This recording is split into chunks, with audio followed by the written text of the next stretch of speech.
decided by a race across the great river.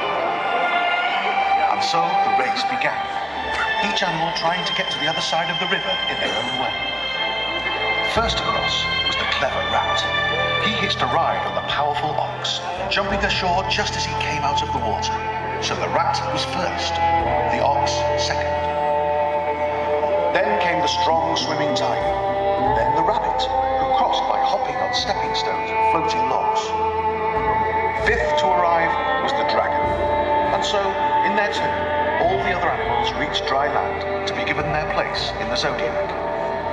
When the race was over, the Jade Emperor asked the dragon why he was not first, as he was the only animal who could fly.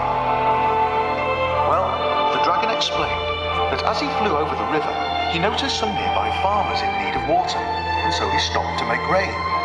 And then he saw the rabbit floating on a log, so he blew him to the shore. The emperor was very impressed, and so that is why the imperial sign, the symbol of power and wealth, is the vibrant, charismatic, strong, noble-hearted dragon.